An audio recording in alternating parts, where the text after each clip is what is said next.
Oh, hi Kidz Jammers! Kamusta kayo?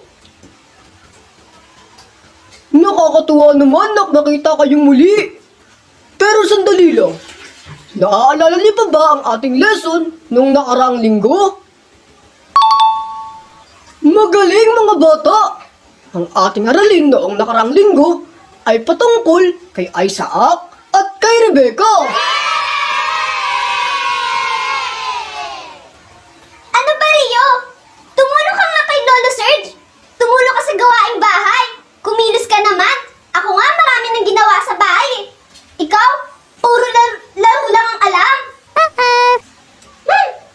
Wala ka dyan! Huwag mo akong guluhin! Lalabas pa ako para maglaro! Ikaw ang babae! Dapat lang na kumilos ka sa bahay, no? Susumbong kita ka, Ate Jenny! Nakakainis ka na! Eto, nagsumbong ka! Talaga! Oh, Rosario! Ba't narinig ko na kayo yung nagtatalo? May problema ba? Kasi po, itong si Rio ayaw niya sumunod sa akin. Oh, Rio, totoo ba yun? Bakit ako? Malamang maglalaro ako. At ikaw ang pangalan sa atin. At ikaw ang babae. Kaya dapat na ikaw ang kumilos sa bahay. Aba, wala sa pagiging babae at pagiging panganay yan, no? Naku! Problema nga ito, kids! Matutulungan niyo ba kung magkaayos sila? Magaling!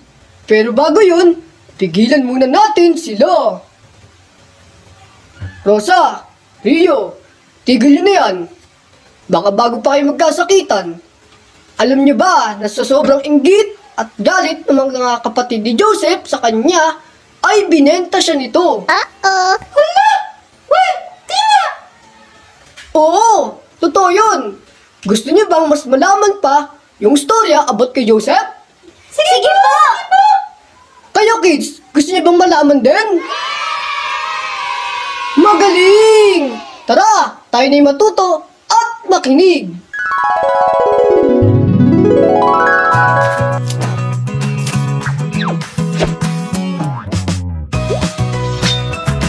The Faithful Hall of Fame, Joseph.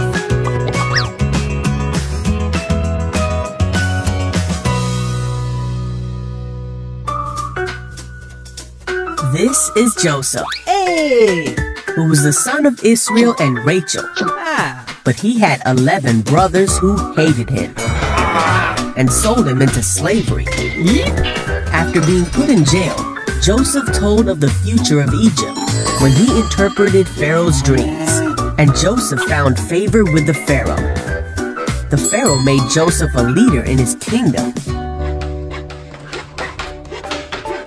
Just as Joseph had told the Pharaoh, Egypt had 7 years of abundance. Then the 7 years of abundance came to an end, and the 7 years of famine began, just as Joseph had said. But the Egyptians had food to eat because Joseph had planned for the famine. There was famine in all the other lands, and many came to Joseph to buy food. There was even a famine in the land that Joseph came from. So when Israel heard that there was grain in Egypt, he sent his sons to buy some. But Israel did not send Benjamin with the others, because he was afraid that harm might come to him. When Joseph's brothers came to him, Joseph recognized them, but he pretended to be a stranger. So Joseph decided to test his brothers. He had his interpreter tell them to send for Benjamin, who had stayed home. And then he threw his brothers in jail for 3 days. On the 3rd day, Joseph let all but one of the brothers take grain to their starving households with the instruction to bring Benjamin back. But Joseph provided for his brothers' journey and gave them grain and silver. The brothers did exactly as Joseph instructed, as they were scared that God was punishing them for what they had done to Joseph so many years before. They traveled home to their father's house, then back to Egypt. Now that he had seen that they brought Benjamin, Joseph was overwhelmed, so he released the brother who was still in prison. But Joseph decided to play one more trick on his brothers. He sent the brothers away but told his servant to hide his silver cup in Benjamin's bag. Then Joseph told the servant to go after the brothers and retrieve the cup. The brothers hadn't traveled far before the servant stopped them and accused them of stealing the cup.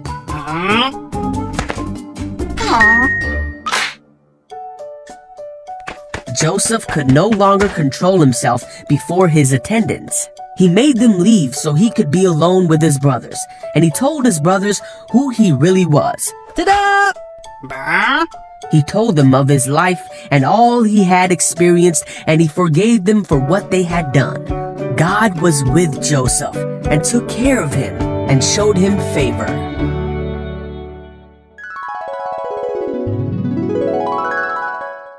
Wow! Parang gusto ko maging si Joseph!